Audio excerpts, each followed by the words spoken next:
Primero que nada, la vuelta acá, cuando hable, le voy a presentar un trabajo, que en realidad cuando hable de nosotros, voy a estar hablando de trabajos que ha hecho un equipo de gente, por supuesto, yo hice alguna parte de esto, y fundamentalmente quiero destacar que es el trabajo de desarrollo de Nick Hede, un físico que trabaja en la Universidad de California, ahora está en Alemania, brillantísimo, que tuve la fortuna de conocer a través de Lionel, y que bueno, van a ver ustedes el trabajo fantástico que desarrolló, en el cual yo pude meter una parte de la biología para ayudar a entender cómo funciona, cómo estos métodos nos pueden ayudar a contestar preguntas. Este trabajo lo pueden consultar, ya fue publicado, así que todo lo que les voy a contar, ustedes, voy a hacer, como les digo, tratar de ser lo más rápido posible. La parte técnica, que la pueden consultar ahí tranquilamente, y además Lionel y Marcela ya hicieron una introducción bastante extensiva. Yo nomás quería preguntarles a ustedes, ¿quién de ustedes aquí ha hecho microscopía hiperespectral? Ninguno, está. Vos, bueno. Eso es importante porque, bueno, como voy a tratar entonces ser lo más sencillo posible para que no nos perdamos en algunos detalles. Como les decía Lionel y Marcela, bueno, hay distintos métodos para hacer microscopía hiperespectral, y a mí lo que me interesó desde que lo conocí a Lionel y a Nick es la posibilidad de hacer microscopía hiperespectral de una manera rápida e en vivo, ¿sí? Que es un problema. Los métodos habituales tienen sus limitaciones, y entre ellas es el tiempo y la capacidad de cómputo o la resolución que se puede lograr. Entonces yo voy a intentar convencerlos a ustedes de que este método que desarrolló Nick tiene grandes ventajas para esto.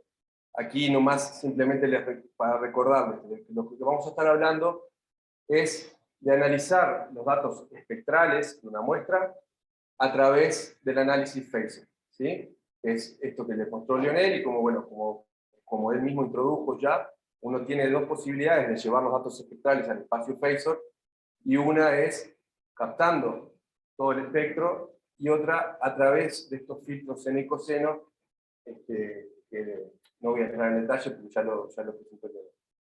El instrumento que Nick desarrolló, también Lionel participó en el desarrollo de esto, es un microscopio de iluminación de láminas, se dice light sheet. Entonces, todo el mundo, ¿alguien sabe lo que es esto? ¿O no? ¿Alguien no sabe lo que es el light sheet? Ustedes están. Básicamente, de lo que se trata es de iluminar la muestra, en lugar de con un haz de láser, con una hoja, ¿sí? Entonces, en lugar de iluminar con algo que es como un rayo, uno ilumina como si fuera una hoja. Eso nos da, y además, bueno, se colecta la información en perpendicular a esa hoja, y eso tiene muchas ventajas, particularmente que uno, primero, que capta mucho más luz en menos tiempo, ¿sí? Porque está iluminando todo el campo. Tiene mucho menos fotodaño también, por la misma razón, y eso es muy importante para los experimentos que uno quiere hacer, que es lo que básicamente yo como biólogo del desarrollo quiero estudiar. Entonces, lo que hicieron Nick y Lionel fue desarrollar uno de estos. Hay muchas variantes de instrumentos light sheet que logran una iluminación en lámina y una captación fluorescente. Las disposiciones geométricas de estos instrumentos varían. Ellos desarrollaron uno que se llama SideSpin, que tiene esta configuración. Y en este trabajo en particular, lo que Nick agregó fue en la detección de la luz, una forma de captar la luz con los filtros seno y coseno, con 3 filtros, que son los que escribió Lionel, ¿sí? Hasta ahí vamos. Entonces este es el setup. Aquí pueden ver las características de transmitancia, ¿no? Hay los 2 filtros y una intensidad máxima, ahí está la resultante. Y lo que yo les voy a contar un poco es cómo este sistema permite aumentar muchísimo la velocidad de captación de las imágenes, ¿no? Entonces, podemos hacer microscopía hiperespectral de manera muy rápida, con poco daño, ¿sí? Minimizando mucho el daño, resolver detalles finos es decir, en un órgano complejo, que esto es, como les decía, lo que nos interesa a los biólogos del desarrollo, y a su vez meter una quinta dimensión, ya no solo la espacial de X, Y, Z más el espectro, sino además agregarle tiempo. ¿Sí? Entonces, para nosotros que queremos estudiar procesos, interacciones entre células, dinámicos en el tiempo, en tejidos complejos, este tipo de herramientas es importantísimo. Entonces, simplemente la primera parte es para mostrarles que, bueno, comparar cómo compara este método con las detecciones espectrales habituales, y aquí lo que hicimos fue el método de seno-coseno, esto ya se lo mostró Lionel de cierta forma, pero comparado con un detector espectral de los comerciales disponibles, un SAIS 780 creo que es. Entonces, aquí ven, cuando uno utiliza lo mismo, ¿no? Resaltando el concepto de cuando uno tiene una molécula con espectro fluorescente característico, tiene una posición específica en el gráfico de fasores. ¿Sí? Esto es lo que les mostró Lionel y Marcela. Bueno, aquí lo que se muestra es que en este instrumento podemos, las características espectrales en el gráfico de fasores son prácticamente indistinguibles. ¿Sí? No solo eso, sino que cuando uno lo compara, esto es lo mismo, en cierta forma, comparando los dos componentes, la fase y la modulación, ¿no? Entonces, si ustedes ven comparando un método con el otro, ven que se comporta de manera lineal. La otra propiedad importante del gráfico de fasores, que es importante demostrar que funcione bien, es la combinación lineal. Y aquí lo mismo, entonces aquí es para mostrarles simplemente que el instrumento, de la misma manera que me mostró Lionel con el Dyer, el filtro seno-coseno, podemos hacer la detección espectral en el gráfico de fasores. Entonces, zebrafish. ¿Quién conoce lo que es el zebrafish? Bastantes. Es un organismo modelo vertebrado que los biólogos del desarrollo usamos mucho porque es transparente y nos permite ver procesos durante el desarrollo. ¿Sí? Entonces, cuando fuimos a tratar de caracterizar la utilidad de este microscopio justamente para este tipo de aplicaciones, lo primero que fuimos a un modelo complejo. Entonces, esto que les mostré recién eran soluciones, ¿no? Soluciones de fluoróforos, se resuelve muy bien. ¿Qué pasa cuando tenemos un modelo de un tejido complejo? El modelo que nosotros utilizamos, bueno, es este pececito zebrafish, que les digo, que los embriones lucen más o menos así, y elegimos un modelo particular, que era el que teníamos a disposición en el laboratorio, que era bastante adecuado para nuestros intereses, porque queríamos demostrar, bueno, cómo podemos resolver con este instrumento los cambios espectrales o las diferencias espectrales en un tejido complejo. Y tenemos, esta es una retina, les muestro acá el zebrafish, que es uno de los es un tejido que tiene una alta complejidad en términos de estructura, no voy a entrar en los detalles, pero para que ustedes vean cómo luce un corte histológico y los distintos tipos celulares que están allí. Entonces, esto es básicamente, como concepto, es sistema biológico complejo tridimensional. ¿Sí?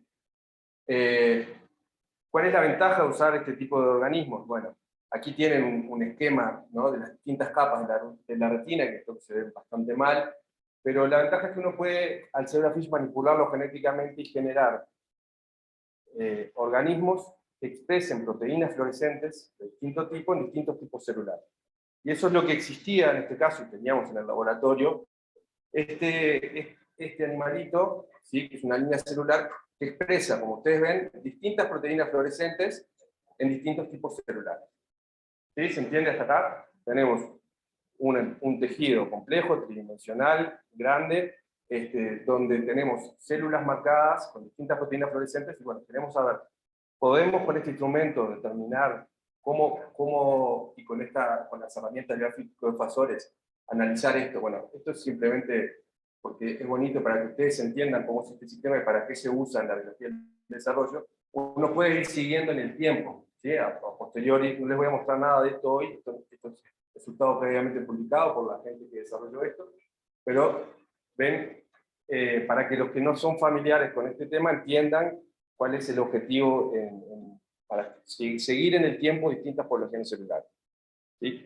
Que además ven, bueno, en este caso, cuando uno hace microscopía confocal y quiere analizar, bueno, qué pasa, cómo se desarrolla la retina, cuándo se empiezan a expresar estas proteínas, cómo se diferencian estas células, todo ese tipo de procesos, y tiene esto, llega a procesos y a imágenes como esta, complejas, ¿no? Esto está tomado con una microscopía confocal clásica, en donde uno utiliza distintos filtros de banda para dejar pasar distintas longitudes de onda, y obtiene, esto es un filtro, este es otro filtro, este es otro filtro, este es otro filtro, y aquí vemos la sobreposición de todos ellos, ¿no? Entonces, ven que tenemos células que expresan más de un marcador, hay una complejidad importante acá. Entonces, ¿cómo se resuelve esto habitualmente? Y esto creo que es quizá lo más importante. Estos son los espectros de cada una de estas proteínas fluorescentes, ¿sí? Las 4 que yo he demostrado ahí, si uno hace los espectros de emisión, ven esto. Y aquí, en cuadraditos, pueden ver los filtros que teníamos en este instrumento y que habitualmente son los filtros clásicos de pasabanda, ¿no? Esto es lo que se llaman los filtros de pasabanda. Y ustedes ven que, por ejemplo, si usan este filtro, van a tener detección de este espectro, pero también de este, ¿sí? Y lo mismo pasa en nosotros. ¿Cómo hacemos para resolver esto? Existen, como les dijo Leonel, varios métodos que se utilizan ya, que el más conocido de ellos es el que se llama Spectral Unmixing, ¿sí? Son métodos matemáticos, pero que requieren dos cosas importantes. Uno, conocer los espectros de las cosas que uno está mirando. Entonces, si uno tiene el espectro original, como está acá, que agarra solo una proteína que hace el espectro, lo tiene caracterizado, y lo tiene así para todas las proteínas que uno tiene en su sistema, uno puede resolver matemáticamente bastante bien la combinación de espectros. Pero ¿qué pasa? Primero uno tiene que conocer eso. Y segundo, que en sistemas in vivo esos espectros varían, no son invariables. Entonces uno tiene que caracterizar bien, cuando uno tiene una situación así, uno quiere estudiar y separar lo que viene de la fluorescencia de una proteína de la otra, o la interacción entre ambas, se torna bastante complejo. Entonces la idea de este instrumento y de esta aproximación experimental es simplificar todo esto, y yo voy a tratar de convencerlos de que es posible, ¿no? Entonces, en lugar de captar con como les decía, la detección espectral de los 32 canales, lo que hacemos es captar 3 canales, ¿sí? En este caso, el instrumento gira y toma una imagen con cada uno de estos canales, y así es como luce una retina de Zebrafish con los 3 canales. Entonces, con esta información, lo que vamos a hacer es pasar al gráfico de fasores y ver cómo se comporta. Entonces, esta es una imagen de 3D, ¿sí? Una proyección máxima de la retina, y este es el gráfico de fasores. Fíjense primero en la distribución de puntos que obtenemos cuando uno hace seno, coseno, intensidad, lo pasa al gráfico, lo plotea en el gráfico de fasores de una retina de este tipo, y obtiene esto. Entonces,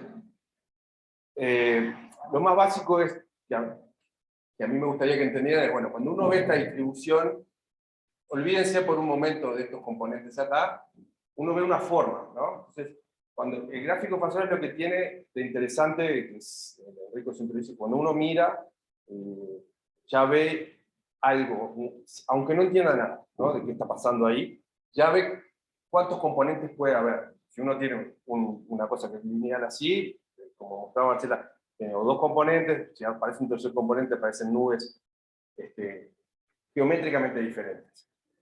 Si uno hiciera graficar acá los componentes teóricos de estas proteínas que nosotros sabemos que se están expresando acá adentro, las podemos plotear en el gráfico e identificar en dónde saldrían si las tuviéramos puras, ¿no? Y esto es lo que ven acá.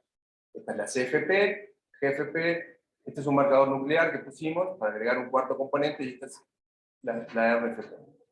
Entonces, vemos ahí que esta distribución muy probablemente se compone de los 4, ¿sí? Ahí tenemos píxeles que tienen componentes de unos mezclados combinación lineal de unos con otros, y a su vez cruzados, ¿no? Y esto es lo que cuando uno, en una primera etapa, seleccionamos estos píxeles, por ejemplo, en esta primera aproximación lo que hicimos fue seleccionar los píxeles que están en la combinación lineal, por ejemplo, entre CFP y RFP. ¿Sí? Selecciona esto que está pintado acá, uno lo selecciona en el gráfico de fasores y se lo va a pintar de un color en la imagen. ¿De qué color? Bueno, en este caso le pusimos esta gradación de colores. Los que son muy cian están más cerca de acá, los que son muy magenta tienen más componentes de RFP. Pero tenemos una combinación lineal. Y aquí lo vemos, cuando hacemos eso, lo mismo para la combinación lineal entre la GFP y el marcador nuclear, que aparece, si se acuerdan, una imagen muy similar a lo que vemos aquí. Entonces, podemos de alguna manera empezar a reconstruir los espectros, ¿sí? Es más, esto es lo mismo mostrado en los distintos canales, ¿no? Las distintas longitudes de onda, y vemos que podemos identificar con el spectral phasor los componentes provenientes de distintos tipos celulares. Cuando nosotros comparamos los histogramas estos con lo que sabemos de las proteínas fluorescentes, se comporta muy similar. ¿Sí? ¿Me siguen hasta ahí? Bueno, otra de las características que tiene este instrumento que yo le decía, es que uno puede hacer muy rápido y reconstrucciones tridimensionales. Esto es simplemente para mostrarle. Y esto, imagínense, hacer un stack de este tipo nos llevó 1 minuto comparado con lo que llevaría 1 hora en un microscopio confocal de barrido habitual. Entonces, ¿qué otra propiedad es interesante para nosotros de los phasors acá para estudiar este tipo de problemas? Bueno, el principio de reciprocidad y la combinación lineal. Cuando uno agarra la retina, esto es un aumento de una sección de la retina, anatómicamente uno puede distinguir regiones. Si uno conoce la anatomía, y fue lo que hicimos aquí. Hicimos un poco parecido a lo que hizo Marcela, seleccionamos máscaras. Entonces, en la imagen de la retina de intensidad, uno puede seleccionar un área de interés. Aquí, por ejemplo, seleccionamos el área 1, que es la que corresponde a los fotorreceptores. Entonces, yo ya sé, quiero ver, bueno, qué fluorescencia está viniendo de esa región. Cuando yo selecciono qué se me pinta en el gráfico de phasor. Y ahí puedo saber qué proteínas o qué componentes estoy teniendo en esa región. ¿Me siguen? Y esto es lo que ven. Atrás se ve la nube de phasor, que es distinta a la que se veía antes, ¿sí? Y lo que les quiero mostrar acá rápidamente es cómo hicimos nosotros para analizar estos datos, a ver si ustedes me siguen. Si ustedes ven acá lo que yo les decía, esto tiene un aspecto como un triángulo, ¿no? Lo que sugiere que hay un componente de combinación lineal entre la CFP y el marcador nuclear, y un componente entre la CFP y la RFP. ¿Me siguen hasta ahí? Entonces, nada más que con la forma, seleccionando esto, podemos ver cuáles son los componentes posibles. Si uno tuviera, esto sería lo que sería si fuera lineal, ¿no? Si tuviéramos solo estos puntos. Evidentemente, esto nos dice que hay combinaciones también mezcladas. Finalmente, entonces, cuando uno selecciona todos estos puntos de esta manera, ¿no? Seleccionamos todos los puntos que tienen combinaciones entre estos y estos, podemos, bueno, aquí está el gráfico de phasor, y podemos llegar, esto es lo mismo, a ver qué nos pinta eso en la imagen. ¿Sí? Entonces, ahí vemos que la mayoría de los fotorreceptores expresa CFP, ¿sí? Algunos poquitos expresan una combinación lineal, y eso es exactamente lo que sabemos de los otros modelos cuando uno estudia el desarrollo. ¿Sí? O sea que podemos recomponer, ir de la imagen al phasor y del phasor a la imagen. ¿Se dan cuenta? Ese es el tema del principio de reciprocidad. Lo mismo demostramos para cada una de estas capas.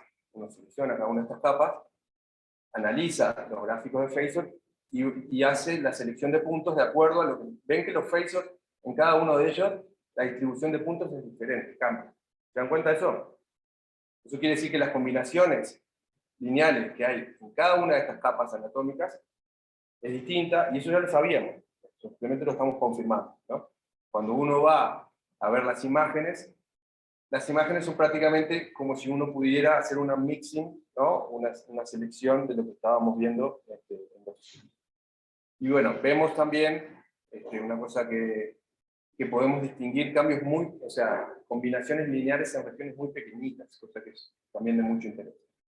Hasta acá me siguen, los convencí de que la aproximación Phasor nos puede ayudar bueno, lo mismo, nos movimos, ahora esto que les mostré, olvidé decirlo, es en un sistema que estaba fijado. Comenzamos con una parte fácil, utilizamos un PES fijado. ¿Sí? Las propiedades espectrales de las proteínas no cambian mucho, así que se puede hacer. ¿Qué pasa cuando hacemos con células? Parecido también a lo que marcaba Marcela.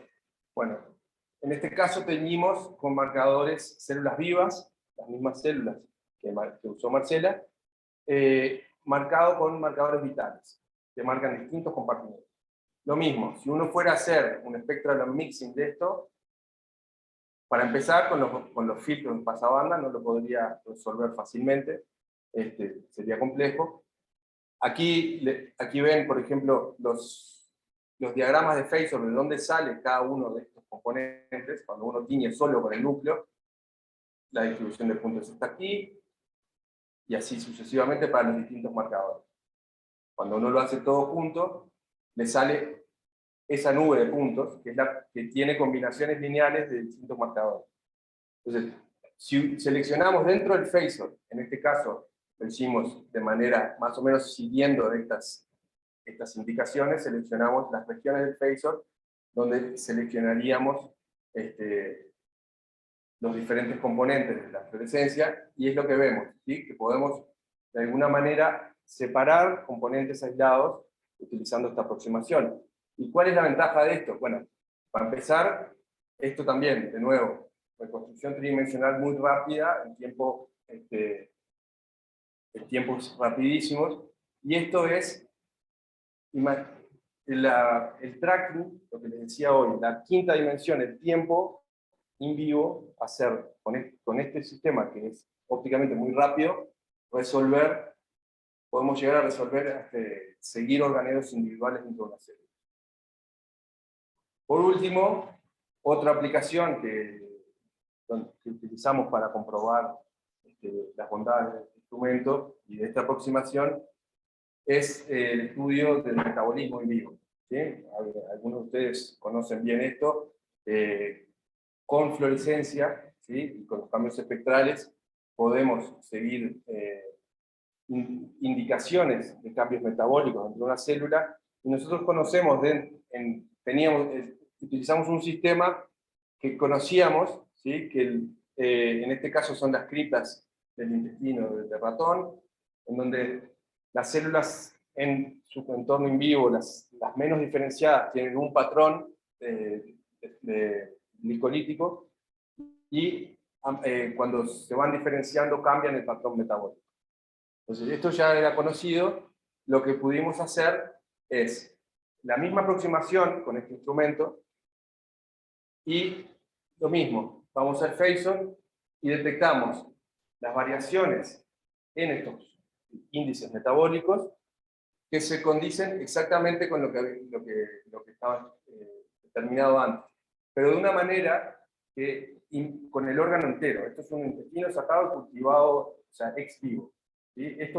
Este tipo de aproximación, por la rapidez que tiene este método, no podría ser hecho en un confocal normal, porque los cambios metabólicos que ocurren entre que uno empieza el experimento y termina, se pierde toda la capacidad.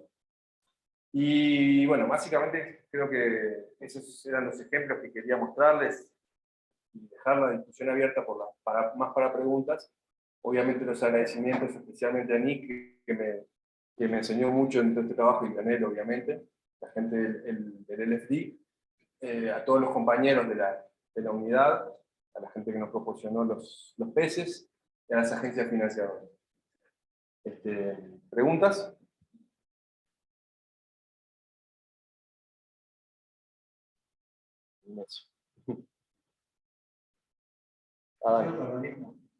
Otras aplicaciones han utilizado de convolución estándar y cambia la forma. Perdón, ¿de vuelta? Si la deconvolución de los datos, por ejemplo, tú tienes la imagen del seno, del coseno y la identidad. Al final esas imágenes están invitadas por interacción, podrías deconvolucionar. Esa información está invitada por interacción, lo puedes deconvolucionar. Debería de mejorar el contraste y la capacidad para iniciar versiones celulares. Me pregunto si alguien ha probado hacer deconvolución de los datos previo a generar un diagrama. Bueno, ¿no? La pregunta de Adán, para los que están ahí, es si alguien hizo deconvolución de datos previo a la realización de la transformación al gráfico de Fasol. Y mi respuesta es que yo no conozco. Probablemente tú. Sí.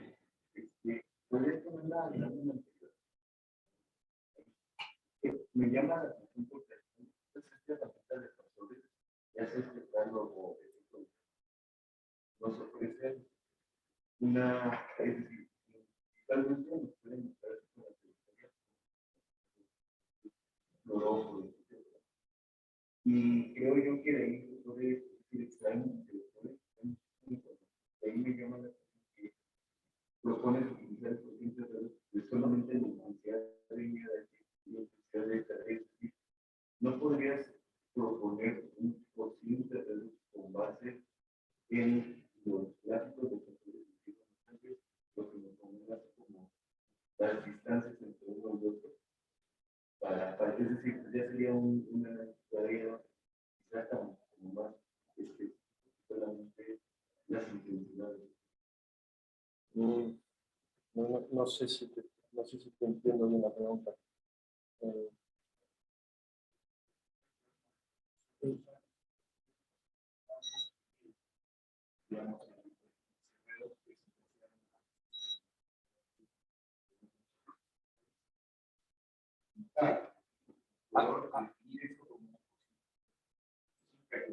Sí. Sí. Aquí sí. Es una combinación lineal, no están todas las combinaciones. Si ves que o sea, no es discreto, digamos, es continuo. Yo igual no estoy seguro que te esté entendiendo la pregunta. ¿Para qué hacer la intensidad dinámica? Porque ahí arriba, ¿para qué hacer intensidad si tenemos el Facebook? Como que estamos volviendo atrás, que no volvimos. Analizado desde básicamente el Facebook. Exacto. Desde la tradicional, la medida de intensidad en la presencia de Nodal. Claro, esto es lo que lo he hecho previamente, digamos. Esto es como lo mide. Bueno, lo que pasa es que nosotros hay la fracción de nada a partir de la combinación lineal. Y eso no está calculado, ese tercer plot que está de arriba hacia abajo, no solamente por intensidad, sino como las relaciones de la fracción. ¿Ahí sí? Sí. Además, bueno, una cosa interesante que la aproximación 3D nos da, es que podemos ver en las distintas dimensiones. Si tú ves acá, el eje Z te permite ir, ¿no? Estudiar en profundidad el tejido y de alguna manera lo que estás haciendo es penetrando acá, ¿no? Entonces,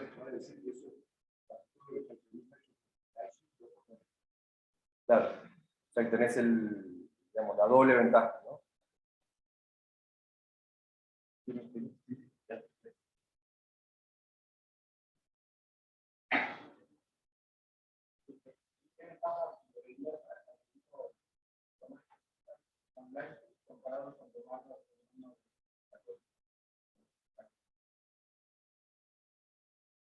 Yo creo que es más rápido, ¿no? Nunca usé un microfocal de disco giratorio.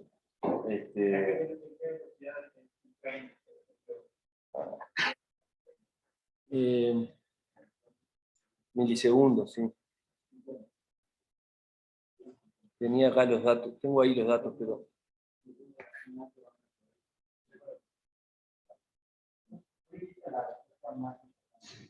La resolución temporal la limita la cámara. pero la final es más limitada en el disco giratorio. Y eso se va a utilizar la exposiciones y la final es buena.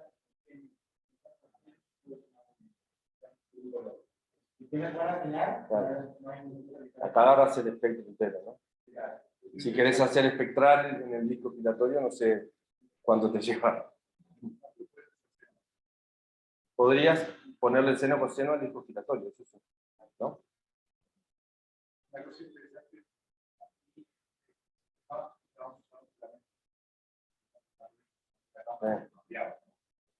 el total de imagen le pone lo que llevaba cada film. Se puede. Es un paso previo, a un segundo. La cámara que estábamos usando las cifras se agregan 2048 planos. De hecho, esa región de interés era lo que nunca terminamos de hacer era poner en esa cámara una partición en 4 cuadrantes, de manera que pudiéramos tomar de manera paralela, tiempo real, seno coseno, intensidad y paralelismo. Entonces ahí eran 50 milisegundos por realmente podríamos. Eso es caro, es bastante caro. ¿Cómo? Claro, son caros. Sí, otra, Precisamente una ventaja que quizás yo no hice hincapié en esto, y es que este sistema es muy económico, ¿no? O sea, comparado con, o sea, esto se puede en teoría instrumentar en cualquier microscopio.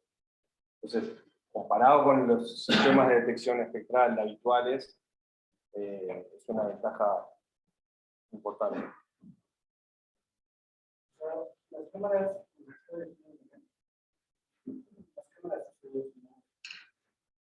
blanco y negro, luego con un filtro vale, de ese filtro vale. Sí.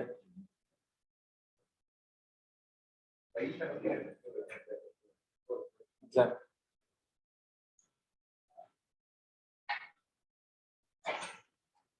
Bueno, ¿más? Bueno.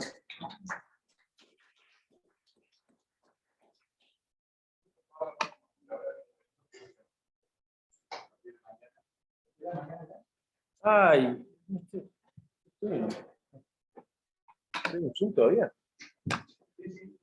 Bien.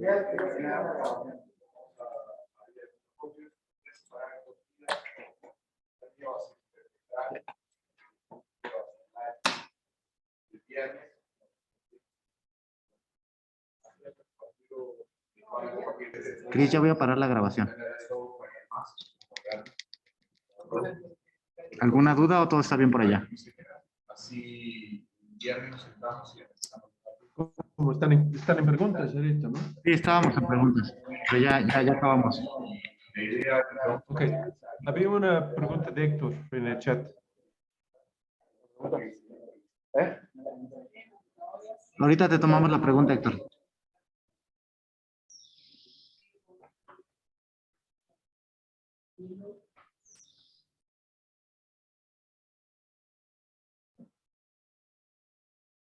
Héctor, te escucho.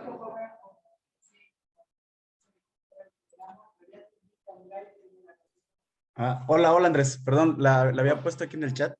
Solo me quedó la duda justo, pues yo estoy interesado más en cosas de biología del desarrollo y relacionado al ejemplo del pez cebra, solo para saber si, por ejemplo, justo como si marcas diferentes tipos celulares con proteínas fluorescentes diferentes, uno podría decir, y haces este análisis de fasores, con gráficos de fasores, uno podría decir que podrías observar, por ejemplo, estadios intermedios de desarrollo de tipo celular, prácticamente como trazar una trayectoria de desarrollo o algo así, se podría sacar estas conclusiones de este tipo de datos o análisis.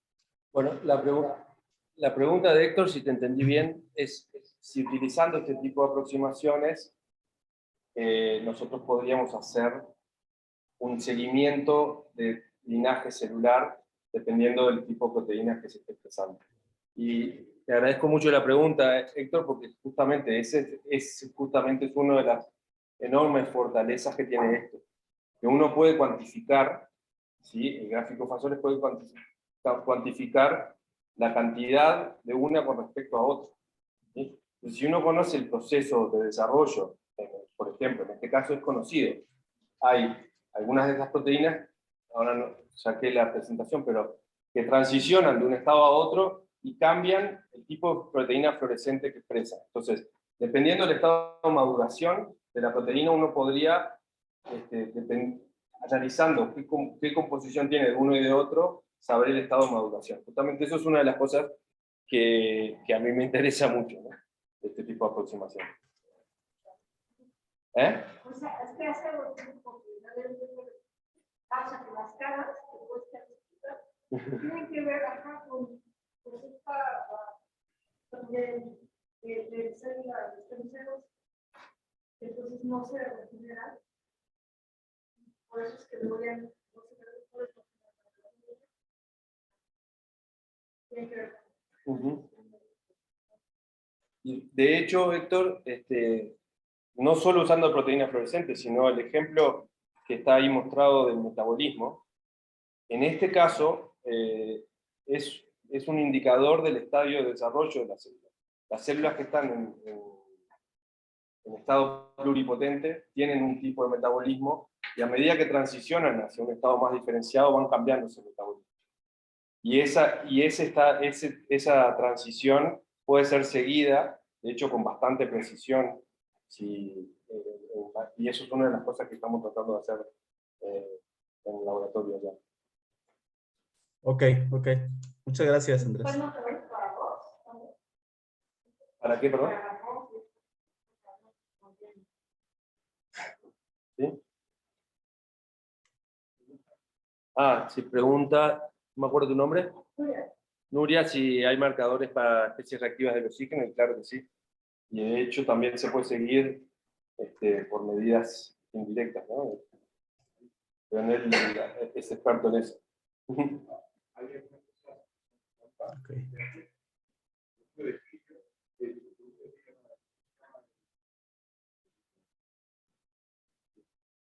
La dihidroetidina.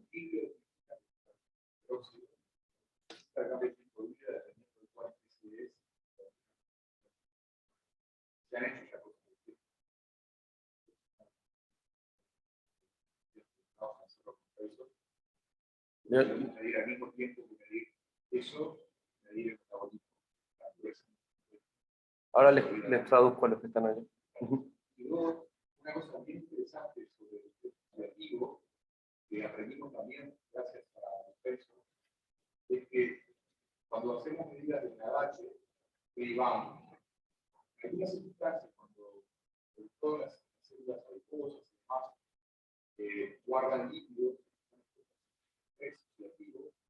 generan un componente que se llama especies de tiempo de vida largo. Es un hiperrico. No sabemos qué son. Realmente no sabemos. Tenemos son líquidos, hay tocadas, que veo que está la banda de vibración de los líquidos allí. Sabemos si solo son líquidos oxidados, si tiene que ver líquidos oxidados, aminas, etc. Realmente es un hiperrico. Cuando hay presión oxidativa, aparece ese